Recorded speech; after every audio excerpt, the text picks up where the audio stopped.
turn Acadiana is Ollie Bear. It is 6:25 on this Monday morning. We're seeing some pretty impressive things happen so far this morning, Alex. All to do with a hobby that pretty much anybody can pick up, at least according to Al A. Bear. Yes, let's jump right in here. We're doing pottery this morning. We've got our friends from Painted Bayou. They're in this morning teaching us everything. Well, they as in she. Everything she knows. Simone, so happy to have you here. What are you guys working on this time? Well, as you know, I am quite the artist, okay? So I made this amazing cup. It is kind of amazing. Now, it really is. You put the handle on, right? Yep, yep. Okay, in the interest of full disclosure.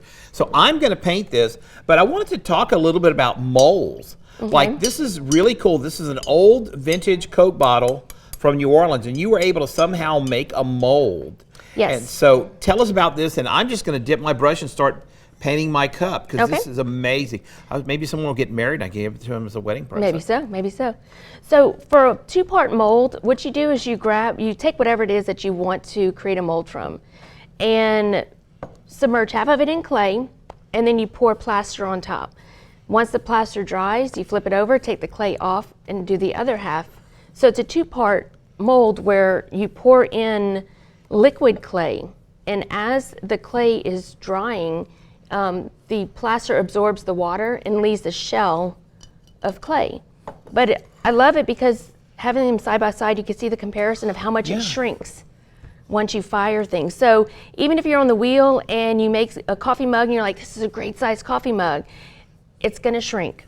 So always go a little bit bigger than necessary. So, you know, this is really a fun thing, but this can also be a great team building activity for your staff. So tell us a little bit about, you know, that type of thing, because I think we got about 30 seconds. Okay. So just let's go over that, because we had a few texts this morning, and this is great for people to bond. So either if it's a small group, we can do a wheel with team building, or we can do hand building where you actually take just clay and make stuff. Also, you could just do painting, but it kind of gets you out of your comfort zone and into a creative mindset, which leaves people open to more discussions and puts down some barriers. I love that. That's for average people, because I'm an artist, so I'm definitely in my comfort zone right here. So we're going to go back to you guys at the desk, or Adam. We're going to surprise you.